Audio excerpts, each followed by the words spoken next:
Ladies and gentlemen, I'd like to kindly ask that we all take our seats so that we can continue and dive right into the next segment of the day.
So ladies and gentlemen, we are just about to kick off.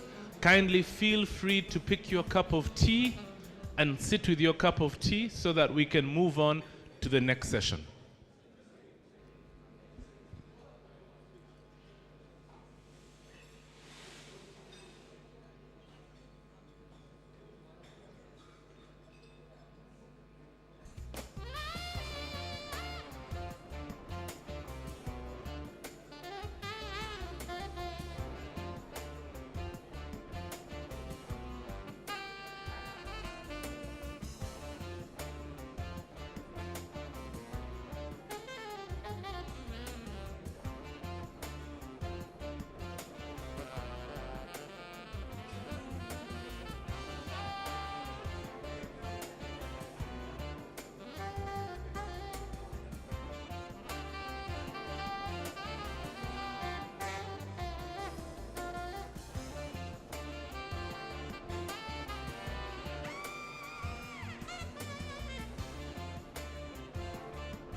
All right, thank you very much.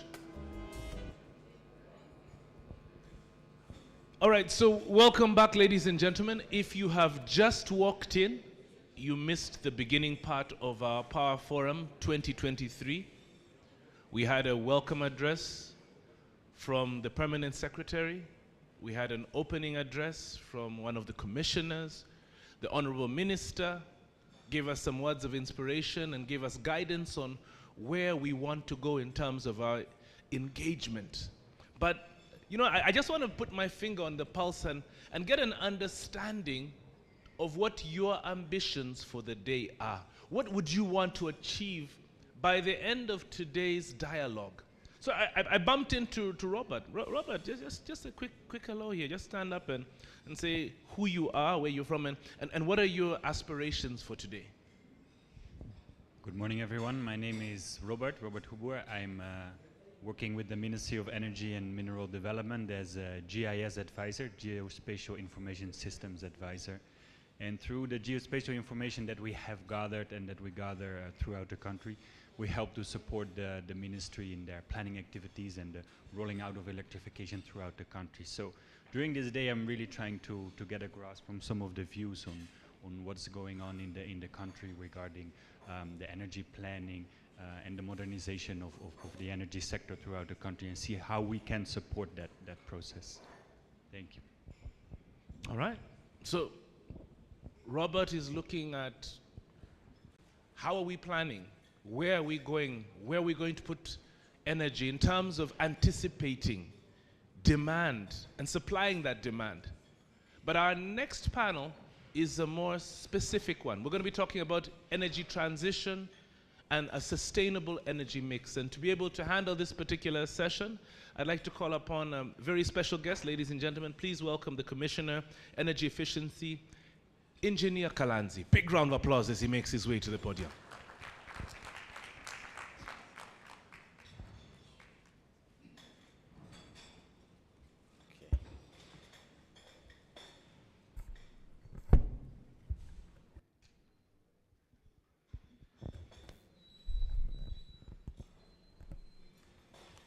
The Honorable Minister, Honorable Minister of State for Energy, our Permanent Secretary,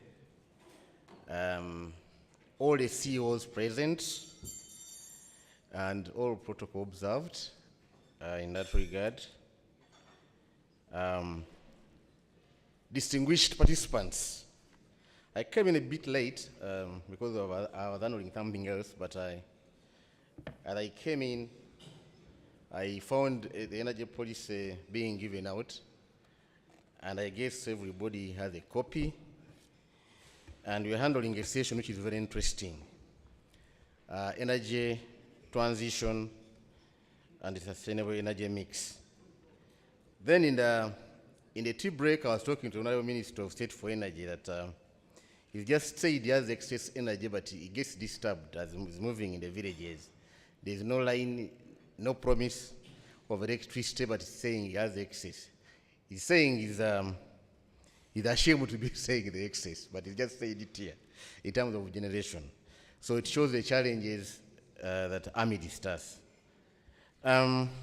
This session, we are largely looking at the transition. Transition in simple terms, we are moving away from fossil-based systems of energy production, consumption and use to renewable energy and energy efficiency practices geared towards zero emissions. In common terms, decarbonization as a key aspect. And I have a panelist to be in a position to handle this. That is Dr. Gerard Banaga. I saw him coming in. I don't know whether he's ready. Dr. Gerard Banaga is Assistant Commissioner for Technical Planning in the Ministry of Energy and Rural Development. He's been around for quite some time, I think over 23 years, in the Ministry of Energy and Rural Development. He's started with petroleum, downstream. He went into midstream. He did a lot of work also on fuel efficiencies. And we found it, the ministry found it suitable that he does our planning. And I think we wouldn't have a better person to be in a position to handle our energy transition plan. So let me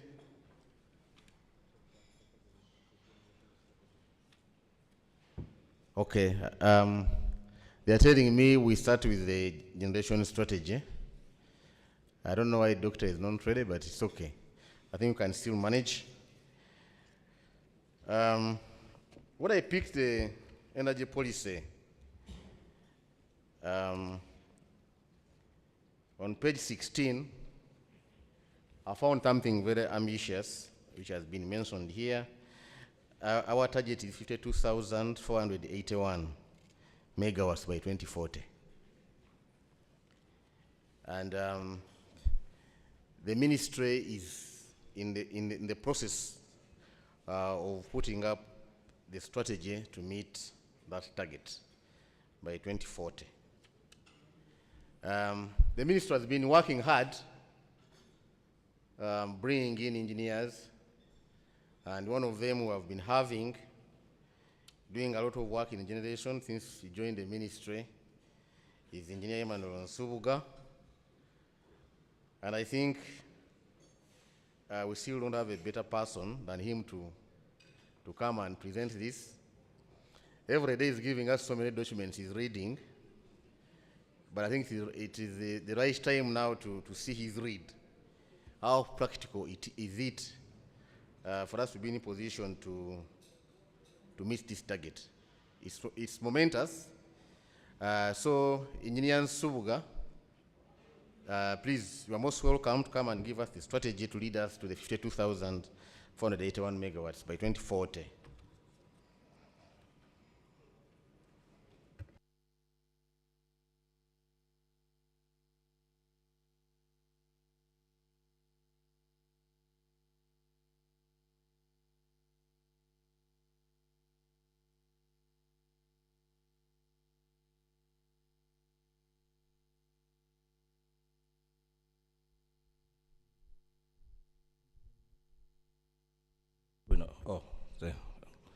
Thank you very much, Engineer Simon T. Kalanzi. These are some of our mentors. So we are very glad when we hear them saying good things about us. It means they have done a good job. Honorable Minister of State, Energy, the representative of the Permanent Secretary, distinguished guests, distinguished engineers in the press, doctors, consumers of our power, ladies and gentlemen. I've been introduced halfway, but I can finish the introduction. Emmanuel Sande Nsubuga is my name. I am an electrical engineer, a qualified one, and I work with the Ministry of Energy and Mineral Development as a Principal Energy Officer in the division that is responsible for electrical power generation. This presentation on the generation strategy was supposed to be made by my Assistant Commissioner, who is on duties abroad. So I was assigned to step in his very big shoes. I hope I do it well and not embarrass him. Now, while, Honorable Minister, while I was walking here, this morning very early, it was drizzling. I looked at the very beautiful lights. And I also happened to attend yesterday's session on e-mobility, and we were discussing batteries. And I also know that we were developing power plants which are using magnets, electromagnets, and other forms of things. Motors are running in our cars, they are electric motors.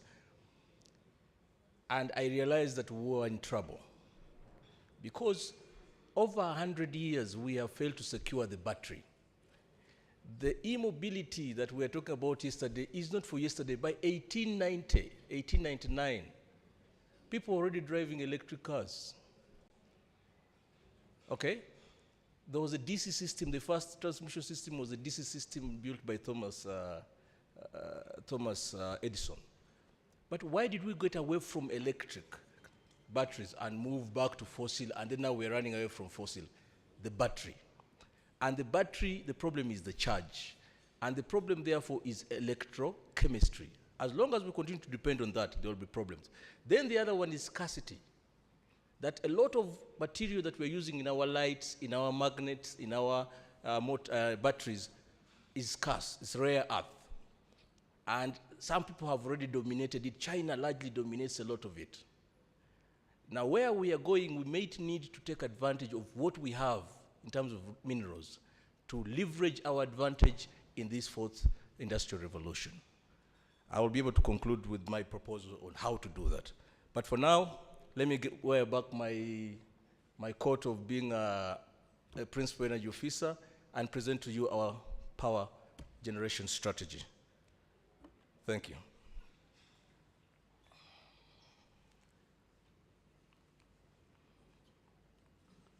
So this is just what we're going to look at. We'll look at a bit of background. Where are we? Where do we want to go? And then what are the risks that may stop us from going where we intend to go? Because this very big, humongous target may not be met once we meet a lot of hurdles along the way. So for now, we'll show you what the Vision 2040 of the country is and how it has been revised for the purpose of economic drivers, and how we have lined up technology to meet that demand. And then what will fail us what do we anticipate will be the risks that may fail us along the way? There was a last slide on recommendation of how to go against those risks, but I deleted it before I submitted this because I think it's the responsibility of this panel, of this group, to actually recommend how to mitigate those risks, not for us who sit in office and do this work. We should do it as a group, not as an individual. So that slide on recommendation has been deleted. Where are we? Here is where we are now. About 1.8 million grid-connected consumers. Yes. 1.7 gigawatts of installed capacity. 62 kilometers of distribution network. Approximately 3,500 of transmission. Of course, this is 2022. There are those that have been built this year. This is 2022 data. There's those that have been built this year. That's why you see the figure should be higher. And access rate 57, off-grid 38, on-grid 19. We are working, we're bringing more capacity. We have some good sites downstream of Karuma, which can give us large hydropower plants, Ayago, Ria, and Kiba. We are developing some power plants like Karuma, 99% now. We are left with 2 units, 2 generators, which should be online by end of December, hopefully. But 400 megawatts are available at Karuma as I speak. Nyagak, which is a 6.6 megawatts, is at a 2.5%. We are also been able to build a line from Achua, 83 megawatts, all the way to Kole, meaning that now that 83 megawatts, which we previously paid Deemed Energy for, can be evacuated to the national grid. Of course, this is trying to break down the development of our distribution losses and all this. But the point is, if we are going to build a generation strategy that will work, we need transmission, we need distribution. It means these have to be improved. Lower losses, build more lines, build more distribution lines, spread the power and reach the demand. Otherwise, it will be useless to do whatever we're about to do.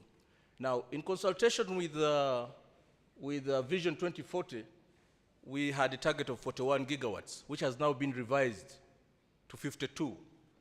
And of course, the targets towards increasing per capita consumption, the targets towards increasing the national grid access to it, and the Vision 2040 had put down proposals on how that can be done and the different technologies that should be developed.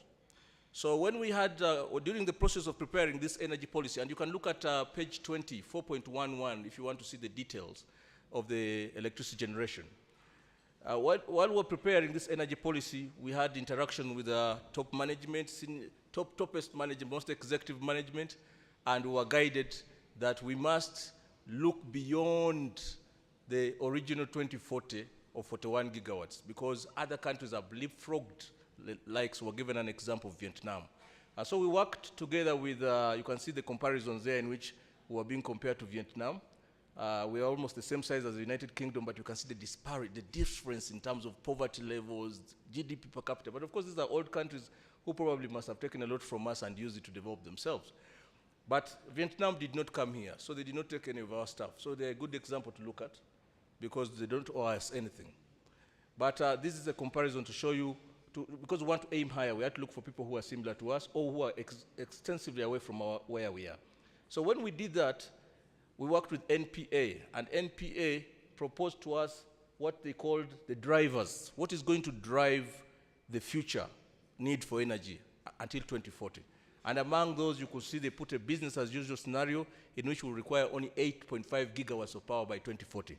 However, they also had other scenarios, that if, for example, we lowered biomass by 50%, then to be able to achieve that target, we need 25 gigawatts of power to replace the biomass that we have taken away, the 50% of biomass that we have taken away, among other things. You will have there integrated iron. We have the e-mobility. You can see that e-mobility will require about 2.3 gigawatts if we were to be able to achieve it by 2040, among other things.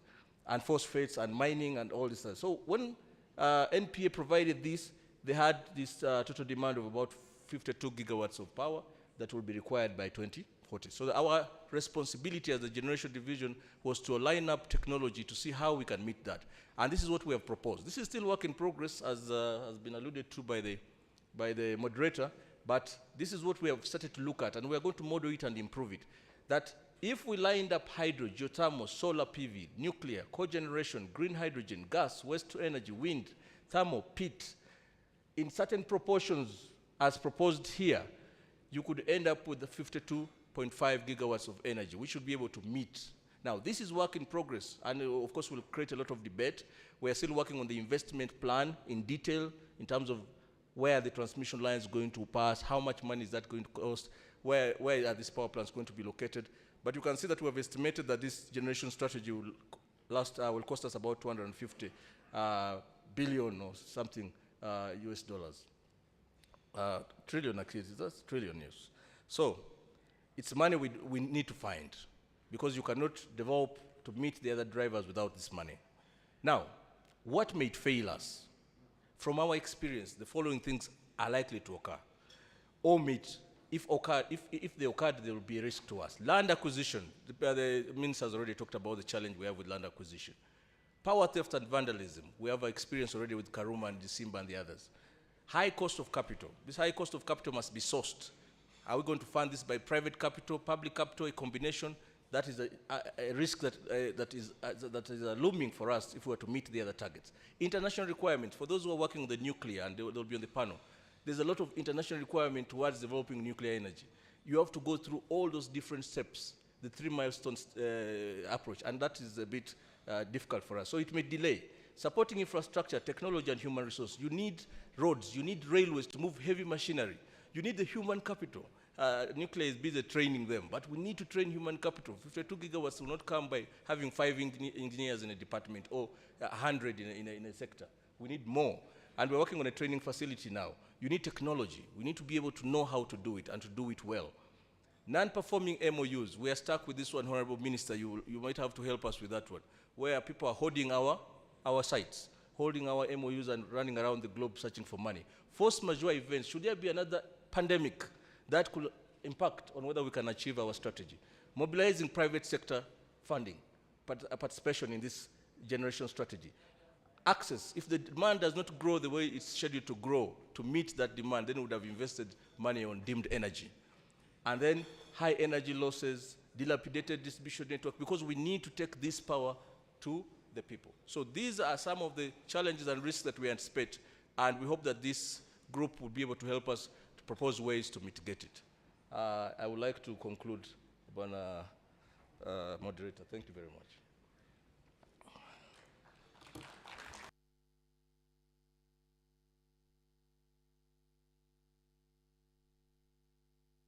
Thank you very much, Engineer. And I think I already introduced Dr. Gerard Banaga. Dr. Gerard Banaga, you have exactly 15 minutes to give us the transition. A round of applause for Gerard.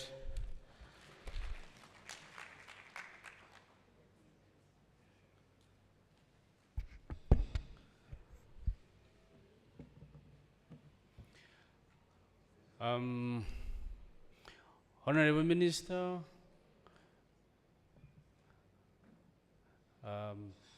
representative of the Permanent Secretary, CEOs, MDs, fellow colleagues in the industry,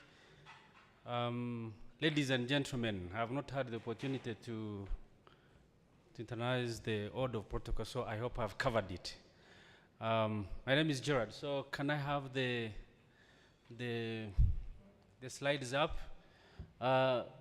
Engineer STK gives me 15 minutes, but I encourage, please just add a little bit more of minutes, because the subject matter I'm dealing with is very tricky. As Engineer Simon has said, I've had the opportunity, probably maybe the only one who has had the opportunity to work in all the 3 segments of the Ministry of Energy and Minerals, in petroleum, in minerals, and in energy. And so I was tasked with this job of developing the energy transition. And I will just give you a little bit of a feeler, because this transition will be launched on December the 5th. So I cannot derive so much. I just give you the message. I'm sure the minister is here. We have done this with in partnership with the International Energy Agency, and we think we have made some good progress. So let's move a little bit. And you know, the transition is, who is controlling my slides, you see? Normally when I'm teaching my class, I always have my notes under control now. Doctor, there's the clicker there for you. Very good. So I run over this. And let's be very clear. What is the transition? I have had so many definitions, but let's be very clear on the internationally accepted definition. For Uganda, and we are doing a transition plan for Uganda, the transition is not a fit-for-all model. It presents Uganda's proposed pathways to accelerate its efforts for universal access, to energize the rapid growing economy, and to mitigate the near-term related emissions. All right? This is for Uganda. Now, it reflects to the extent possible all the policies. Now, whoever has written anything down, be it a policy, be it a strategy, be it a document, as long as your wishes have been written down, we have reviewed that. What we have not reviewed is what is probably in your head or somewhere. But everything that has been written down, we have analyzed in context of Uganda. So where we are consistent, we do that. Where there is a mesh, we have made reasonable but consistent assumptions. Okay, what's the objective? Why are we doing this? They need to support the country's economic growth. State the ambitious scenario for providing access. And we are talking of universal access in line with the Sustainable Development Goal number 7. Provide a framework, a basis for a framework to develop what we call the integrated resource plan. And my colleague just here has been talking about the power. So we are looking at energy, not power. So power is a subset in there. So we are covering the entire country. Give a relative, but also use it as a basis for discussion to unlock the financing that is required. As you well know, energy, minerals, petroleum, these are largely high capital intensive sectors with long gestation periods. You will not have a project of 5 years that you want to break even. So somebody to throw in $4 billion is significant funds, and it requires appropriate time to recover that. So if you see, we take the population, how it's growing, we project the GDP, and then we project the economy, and we are saying by 2040, Uganda should be in the upper middle income class. Upper middle income class in 2040s. Dr. Okuboyi, surely by 2040s, you and I will be in the senior category. But we are saying Uganda should be in the upper middle class. Not middle income, but the upper quartile. Okay? And this is the economy we have got to power. So what do we see? And you see, I have the Ministry of Energy flag, the government of Uganda, I have the IES, so this is the work, as I said, we are doing it together. And also thanks to the entire team which has been working on this. We have a team from the ministry and from the agencies that have contributed to this work, as well as about 22 experts from the International Energy Agency. I think there's a person from the IES. Celine, I saw, so if I say something wrong about the IEA, please correct me. She's there. So we are looking at this growth in all the sectors, virtually transport, industry, service sector. The energy consumption will go, and we shall see electricity and oil with the biggest demand increase. This is what modeling has told us. And we will be shifting away from the traditional fuels, as the moderator has said. Now, there's only one thing that is helping us to keep this affordable, and that is what Engineer Kalanzi heads: efficiency. Efficiency enables to keep the energy affordable and secure. If you go to the future, 2030, that will be your map of access. And This I can leave. Distributed solar home systems will be a significant player. Solar lighting, multi-lighting, home systems, mini grids, and a grid. So it will be a combination of all these. Now, as I said, 2030, we hit the target. This is power, but we have been told to ensure that we try to grow an independent economy, and there is a need for us to incorporate this element of the critical minerals which are actually powering the transition. Powering the transition. We have lithium, cobalt, nickel, manganese, rare earths, platinum, copper. Uganda is very lucky that we have most of these minerals. And so most of the equipment that we are picking in the power sector, wind turbines, solar, electric vehicle, batteries, battery storage, electricity networks, all these can be manufactured from our critical minerals. And that's why you have seen a drive of value addition. The market did not work. Now, let me tell you something. The market did not work. When the market did not work, whenever you have a market failure, you have to make an intervention. And what intervention have we had? You have seen a ban on exportation of raw materials to sort out the market failure. And now value addition is already taking root. We're already working on the manufacture of steel, and I'm deep in the, I can see the steel people here. So you have seen the efforts which are going towards the, that line.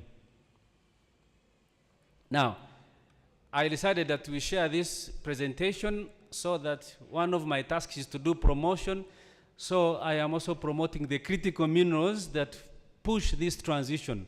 So I will push these ones here, and you can always share them with your colleagues who are investors in this space, but would like to see most of the equipment in the power sector coming from our critical minerals. So allow me, Chair, to jump over these slides. And I take you this one. This is fresh. This is how we are meeting the universal access by 2030. You have the historical, you have the steps, the state of the energy policies, and then you have the ETP. So you realize that we are taking it on an accelerated path to achieve universal access by 2030. And when the minister launches this plan next month, there will be a target. There will be a target for renewable. There will be a target for solar. There will be a target for the grid. There will be a target for the biomass people. There will be a target for everybody. It won't be that every performance is a fair performance. No. Targets are going to be set 2, 3, 5, 10 years. And we shall measure each one by that performance.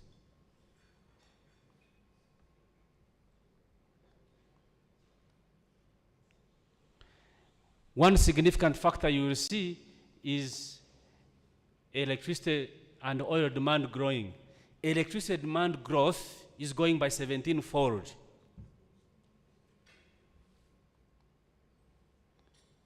Now, the oil people have been stressing me. It is growing by 3-fold.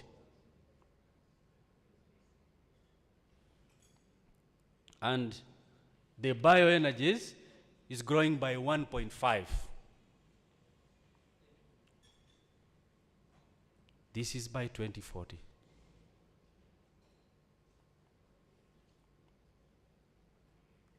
Now, when you talk about energy transition, someone thinks you are running off from oil. No, we have modeled on the role of oil within the energy transition. And you see Uganda's demand is growing, especially the transportation fuels. And we are deliberately promoting the use of LPG as a clean energy. Okay. Chair, thanks very much. This will be the transport And this is how it is growing. But you see, this is what we do. And when it grows and reaches by 2040, observe that there is some stagnation there. It's actually capped beyond there. When we were at the COP, this person who was fighting Uganda's oil, I said, where is your evidence? He only had newspapers about Karamoja and something. So our oil demand grows, reaches 2040, it stagnates. And see what we are replacing with bioenergy, electricity, and so on. Speaking to the future, you are moving from 520 pentajoules in 2020, and you'll be at 920 pentajoules by 2050. Now, already you can tell your responsibility there. 72 low carbon fuels, 17 bioenergies, and you will have a 9% fossil. Now, energy transition does not mean no emissions. No. And we have also analyzed the net zero, which actually comes in 2065. 2065, you have the net zero. It means that you're able to produce emissions and abate them, and so you are in a state of balance. And my last slide will show you that in all this, as we meet our energy needs, we shall be consistent with our international obligations. So there is no error. And now we can engage with any partner on this. What will be the future? The standards efficiency people will have standards developed for buildings, infrastructure, make sure they are resilient. You will have something like this. Those who build houses and you put concrete all over the place, that standard, I'm sure, will be changed. I used the UNEP office. I didn't want to use my home or Kalanzi's. I haven't visited him. Don't build a thing and concrete and you must use power. God gave us natural light. Use it. Use less energy. Systems. I'm sure you know this building is somewhere as you approach Entebbe Airport. On hotels, in resorts, cooling systems, some heating and cooling. This is Churchill Hotel in Gulu. Those who have visited Gulu, you can always have a warm shower. You don't have to worry about energy security. They're independent. Is the owner of the hotel here? I hope not.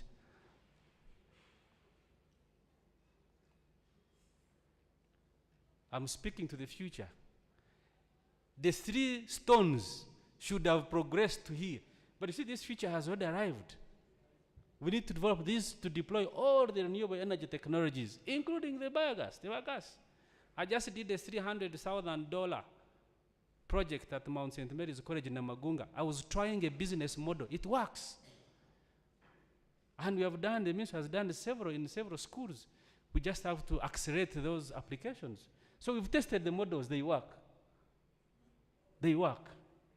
So I hope our villages will be like this.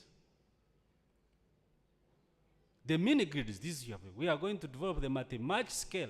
As I said, we are going to have targets for each one of them. But also collaboration with local communities. You have to see what communities can do in these mini grids. I started from the University of Aberdeen. You have to go to Scotland and you see what communities can do when it comes to mini grids and how they can participate in their local supply of energy. Small hydros, wherever they are, pick the geothermal and use them for space heating, cooling, spas, and so on and so forth, in addition to the power. My favorite, the green mobility. And you saw some vehicles. After 3-4 years, we have electric mobility in Uganda. I even have a bicycle of electric. I ride it. I pedal it. So, and International University of East Africa is also making that one of bamboo. So this is the future, but the future has already arrived. The only question that we have to get everybody on board, as somebody said, by hook or what? Or crook. Now, let nobody tell you that we are going to be in conflict. This was our major task. Show us that we can achieve. I have not talked about nuclear, it is all in power. So, you know, the problem when you work in the area where you work, when nuclear people come to you, they say, show us nuclear. When efficiency comes, they say, show us efficiency. When hydro comes, show us, no. I talk about in terms of energy. That's why we went to Pentajuice. So all of you are taken care of. All right? Now, this is the most important. If I were you, I would take a picture of this, but it is patented until the minister has allowed you.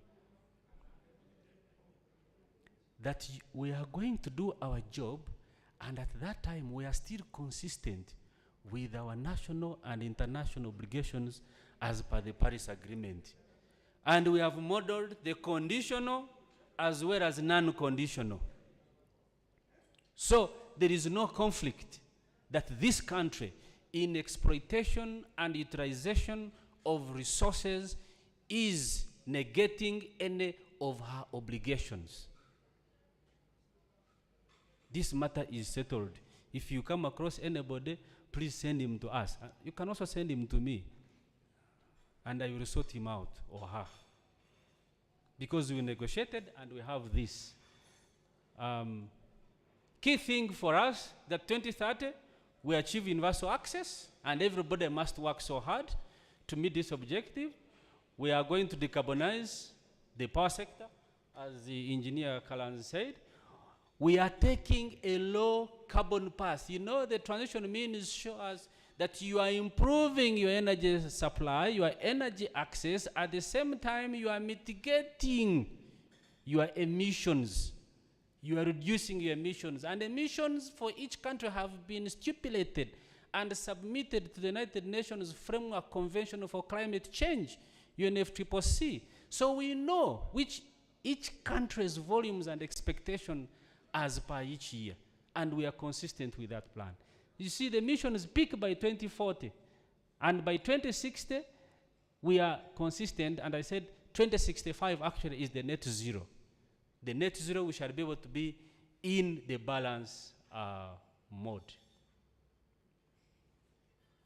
And I welcome you on the December the 5th.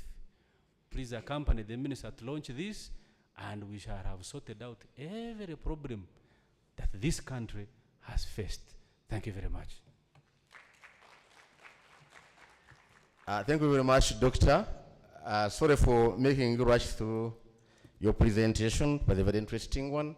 Now I'm going to call all the panelists to take their seats, including Doctor. Dr. Gerard, please take your seat. And Engineer Nsubuga, please take your seat. And I would like also to call upon Sarah Nafuna, our acting commissioner for Nuclear Energy Department. Please take your seats. I'm informed my good friend Tungocho is doing so. Please do so. I'm also calling upon the newly crowned registered engineer, Emma Rava. Please take your seat such that we conclude this session quickly. I also envisage Dr. Brian, the Commissioner for Renewable Energy Department, to take his seat such that we conclude this session. Dr. Brian? Somebody representing Dr. Brian? Okay.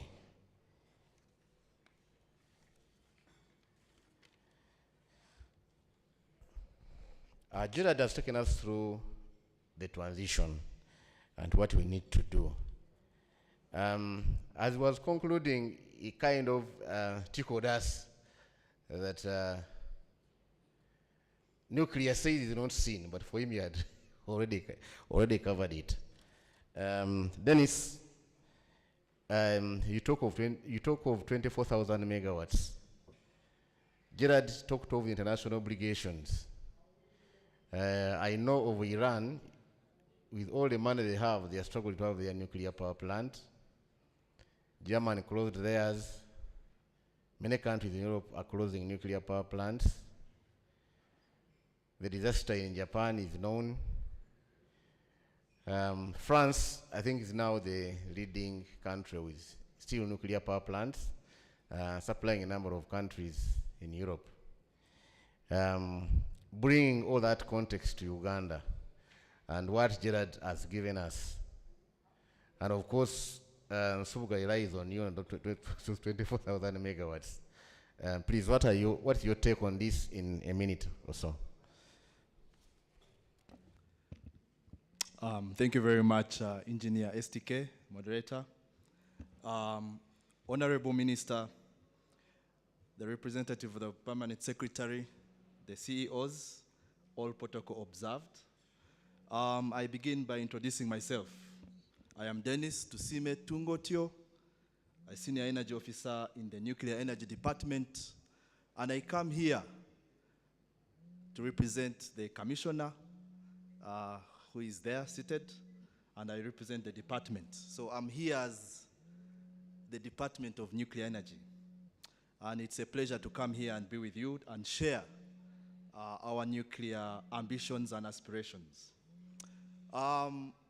Nuclear power is something that has been with us. We have plans of developing nuclear power, and we know that nuclear power will play a very, very vital role towards achieving even our energy transition plans, but more especially achieving the goal of energy security.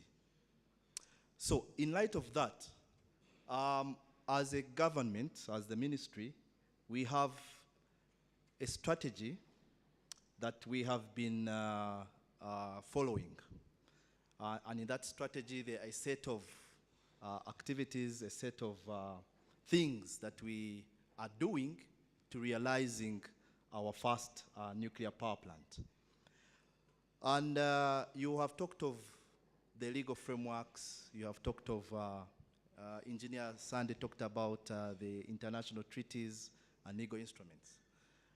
Now, nuclear power being a global issue, a global spectacle, we know that as a government, as a country, that we have responsibilities. We currently are having the Atomic Energy Act. It's the current legal framework that we are operating.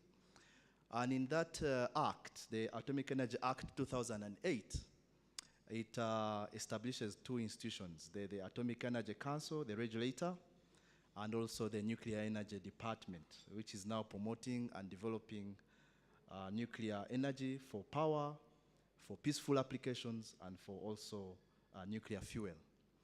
So that act, fortunately or unfortunately, is silent on a number of aspects towards developing nuclear power, because that act does provide for the other sources of nuclear energy, the ones that you hear of in hospitals, in the cancer therapy machines, the other industry applications of nuclear energy. So it provides for that. However, it is silent on aspects of nuclear security, nuclear safety, civil liability. In case of an accident, what are you supposed to do? So what we are doing now is that we are amending that act. And right now, it is being handled by the Ministry of Justice. The bill, the principles were passed by Cabinet. And so we are now working on an amended law that will provide for these aspects of nuclear safety, nuclear security, and civil liability in the event of an accident. And also that act is going to provide for the strengthening of the regulator to be able now to regulate nuclear power and also other nuclear installations. And in addition, that act will provide for the entity that will manage, operate the nuclear installation. Thank you very much, Dennis. Waste I'll get back management. to you. Yes. Just noticed that you're working on the laws to ensure that the nuclear sector is within the limits that can allow us to have it play a key role in the transition.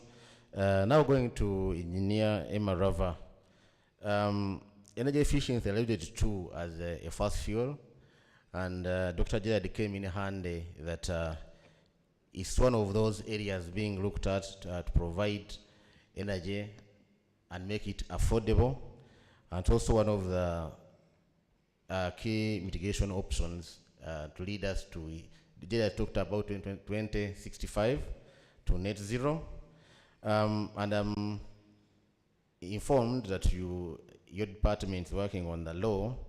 What are those particular components of the law that will really address those issues that are geared to, for us realizing the transition plan snap peek that has been given to us by Gerard? Quickly, in a minute. Thank you, Chair. I'd like to start by recognizing the Honorable Minister here, commissioners present, our development partners, thank you for coming.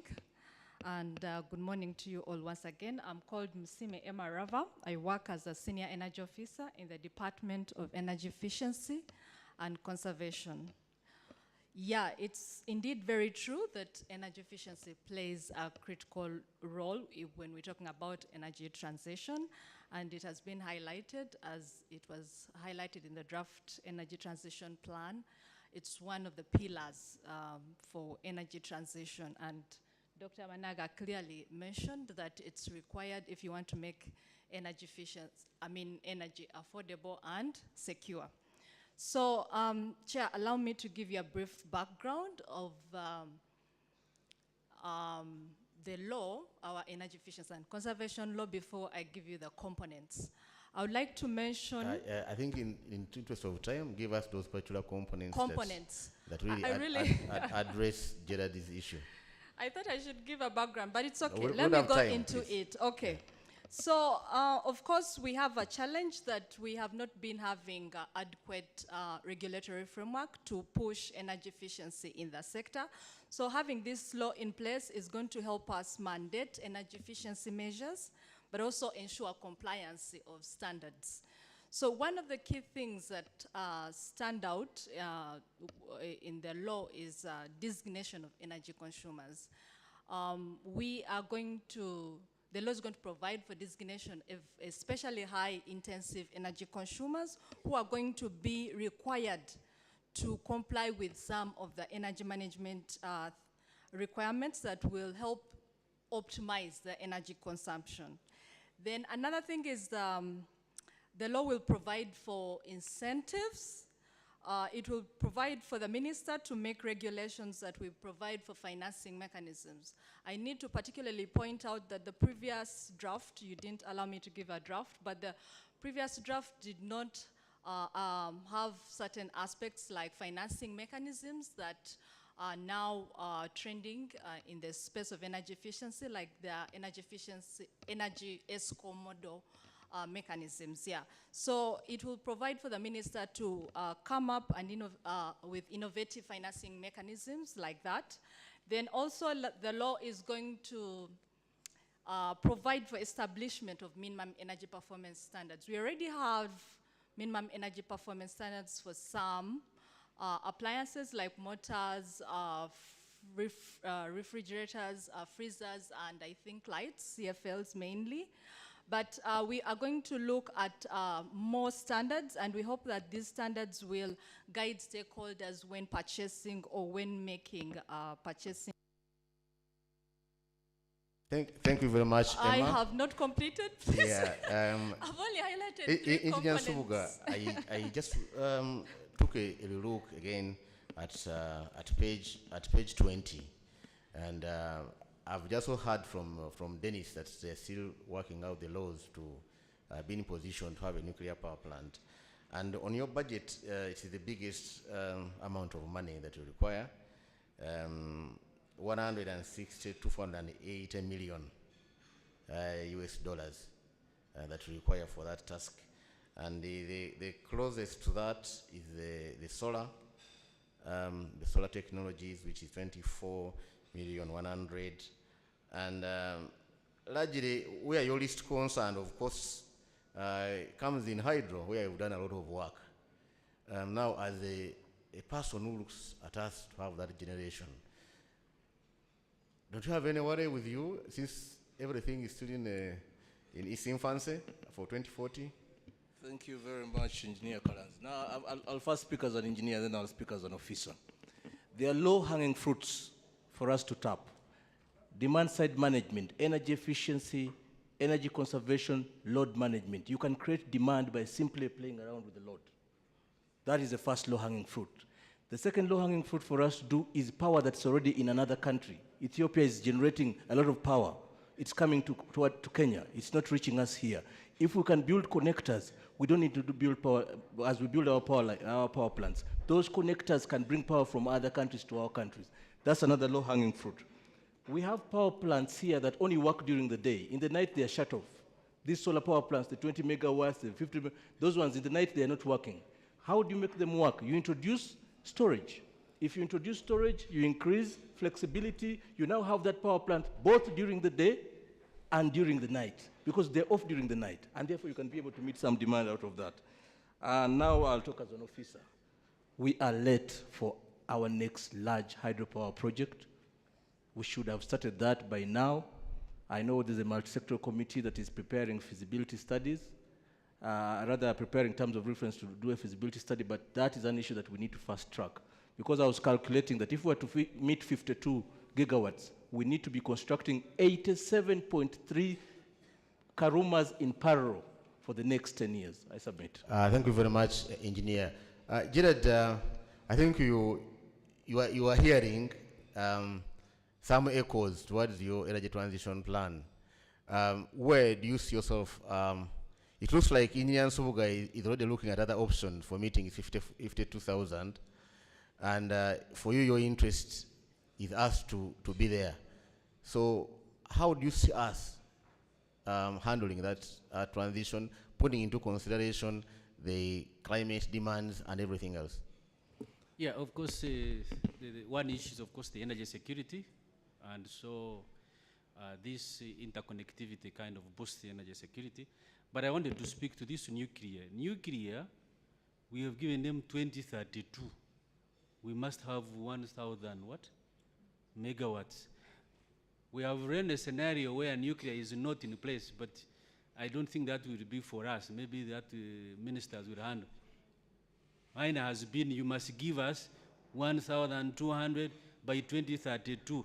And by 2042, that has to be doubled. I'm hoping Gerard Dennis is hearing you. Really. They had better hear properly. Me, I deal with numbers. So I have to check a market, check the supply, check the demand, check the mix, and make sure it is secure and balanced. So, as I said, each one will have that target. The clean cooking must ensure it covers all the technologies, all the productive uses of energy, so that we pick every technology, every consumer. Okay, thank you, Gerard. I hear you, Gerard, for him, he's saying you can do your nonsense or don't do anything, but for him, you have to miss the targets. I'm running out of time. I think it's better to be fair to the audience, and I pick 3 questions, far end, middle, and this side. The first question, Dennis Ariho. Please be precise and in a sec. Yeah, thank you, Chair. Thank you, panelists. I'm Engineer Dennis Ariho from the East African Center for Renewable Energy and Energy Efficiency, IACRI. My question goes, I think, to all the panelists. We should be able to answer. I can see the targets of the transition plan are so high. However, we need to look at the demand growth. How are we going to grow the demand? Because in the last few years, there was a condition whereby it's like we are having more power than the demand. So how are we going to ensure that there is growth in the demand, there is growth in the productive use of this energy, so that our economy grows? Otherwise, we'll be... Thank you very much. Can I take another question from the far end?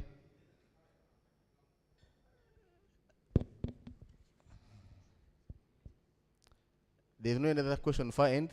This side? Okay. I'm not seeing any hand up. The concern for growth in demand is for everyone. Maybe before my panelists conclude, I would like the the Minister of State for Energy to also echo his concern in terms of access. Mic to the Minister. Because we were discussing it over the tea, so I believe my experts could be in position to address him. Thank you, moderator. First of all, the harmony, talking to the same direction by the group here. You know, Dennis is responsible for generation in nuclear. In Subuga is on generation generally. She is on efficiency. They don't seem to be rhyming to what the doctor is talking about. We don't have time. I had expected that it would be 1, 2, 3 to see us moving. We need to improve the harmony that we are talking about. Thank you very much, Honorable Minister. So Honorable Minister is saying harmonization, synchronization to ensure that we meet GRD's targets. Engineer Subuga, I think you clearly heard Dennis. What is the electrical power or the electricity supply industry doing to ensure that the demand is grown to take up this energy? So you look at it in the different categories of demand. If you look at the very extra large, the introduction of the declining block tariff. This is to encourage the industries to grow demand, because by taking advantage of the lower tariffs and therefore enjoy economies of scale. If you look at the domestic section, there's the introduction of the cooking tariff, halved if you go beyond 80 kilowatt hours. The purpose of that is also to encourage us to cook using electricity and to undertake other activities during that point. So there are regulatory aspects to increasing demand, but there is also the actual need to attract industry. What we have experienced, Engineer Kalanzi, when Karuma almost got here, is that we have a demand of 1 gigawatt from different companies that have come and said, let me put up a data center next to Karuma. Let me put up hydrogen, or power to hydrogen for fertilizers. So we have also seen that supply has stimulated demand. So one of the things we are doing, that we are growing more, we are planning bigger supply, and this is a generation strategy, because we can either get the demand by bringing in the industries through a regulation of tariff, or we can also generate more power and it will attract industrial players, like we have experienced in Karuma. I submit. We've noted a lot of constrained demand, so that means a lot of growth is required in the transmission and distribution network to grow this demand, and a lot of work needed in productive use. Dr. Gerard, I think you can conclude at addressing the question of the minister, synchronization, harmonization, to ensure that the targets are achieved. I know what the minister wants. The minister is very specific. You know, when we were working, the minister took us to Paris and said, I leave you here, I want you to come back with the results. So once he has set his targets, everybody will have to follow. So this is, and that's why after this, we are going to the integrated resource planning. And so, Honorable Minister, you can excuse the inconsistency for now, but in your next output, you will be very specific to tell them what to do, and we have to go progress. You see, those who are thinking low, we have a directive that this country must grow, and we must scale up the kind of forecasting. And so every effort must be mobilized, be it constrained and unconstrained industrial. In the last 2 weeks, I've been moving in the industries of steel and cement. We're looking at the technology changes and what can possibly happen. So we have to pick, increase our energy data, and see how that is going to improve the planning to meet the targets we want. Because the targets and the direction we want is given. They are no either or. Thank you. Thank you very much, Gerard. The message is clear. We have to grow. I think for us to be in middle income, our GDP has to be around 1,026. So all of us, we know where we are. So we have to grow. Thank you very much to have been very good panelists, and thank you very much to have been a very good audience. Have a wonderful next session.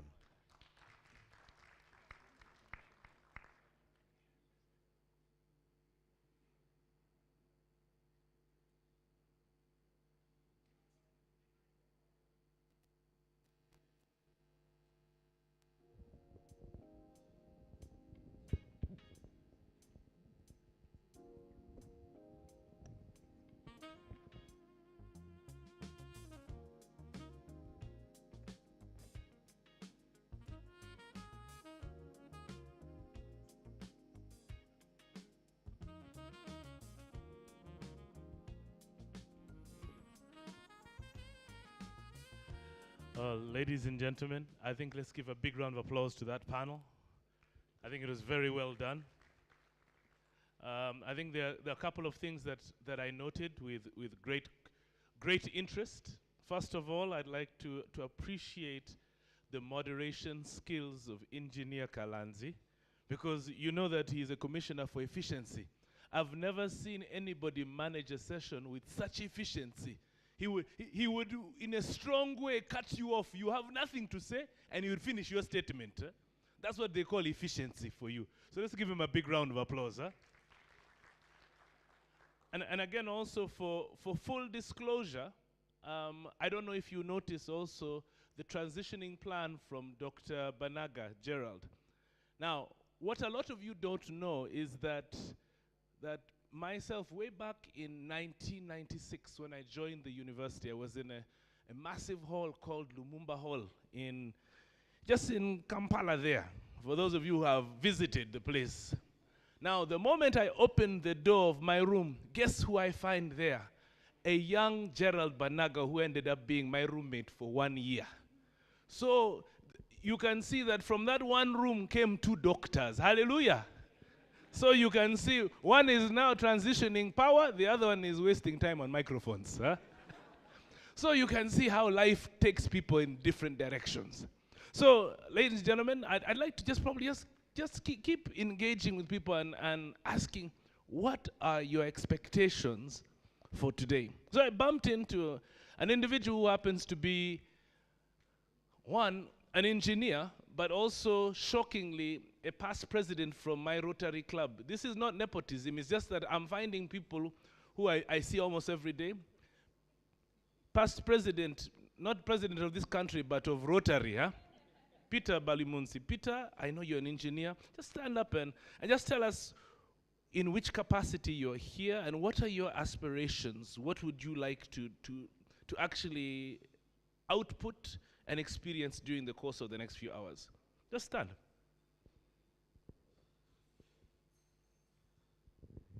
Thank you, Dr. Mitch. I actually didn't know you had spotted me. Honorable Minister, and all protocol observed, fellow participants, I would like to mention maybe 3 things. The first one is that I'm here in my capacity as an engineer, and I was sent by the president of the Uganda Institution of Professional Engineers to represent him because he was invited. And now, when you see the sectors and whatever is involved here, I think the engineers have a very big role to play. So my first point is to thank the organizers, the ministry, for involving the engineers in this forum. Because we have a role to play technically, I think it's important that we participate also at policy level. It's a very good way of approaching things. Now, number 2, I also work for the government, where I chair a board of the Uganda Free Zones Authority, a government agency responsible for promoting export-oriented investments. And there is a very big element of industrialization. In that way, I'm also a key stakeholder. I'm really very happy that this discussion is taking place. And I first of all want to thank the Honorable Minister. There is that bold step that has been taken, which you announced, to give free connections. And I have something I'll tell you, Honorable Minister. We worked a lot to get some power extended in my rural home. We tried through politicians, through our connections, and eventually a power line was laid about 3 years ago. When they came to connect, they said every household should pay 1 million shillings. And I can assure you, nobody, including myself, could afford to connect. So from the technical point of view, it is not good. From the political point of view, it's not good to have the infrastructure lying not utilized. And even, I think from the business point of view, it's not good. So, Honorable Minister, I am very happy and impressed by that bold step that you announced today, Honorable Minister. Finally, sir, Mr. Moderator, the message from the Uganda Institution of Professional Engineers is for engineers to be highly ethical and highly professional in whatever they do. It is our belief that if the engineers ensure that, then whatever policy targets we have will be met. I know that there are so many things in our environment which interfere with the professional practice. But we urge the engineers to be strict and comply with the professional ethics and standards. And that way, I think that nice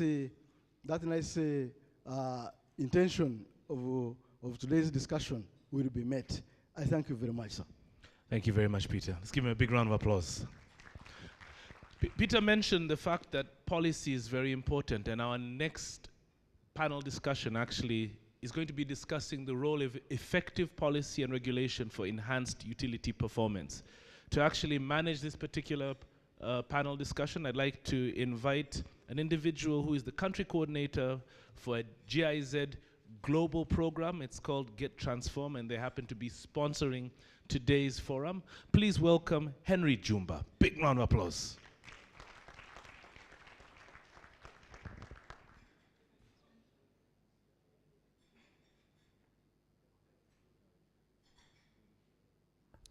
Hello, hello. Am I audible? Yeah, you're good.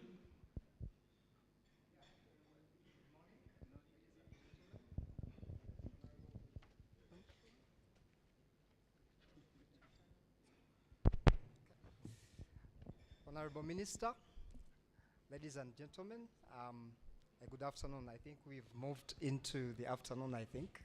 So a good afternoon to you all.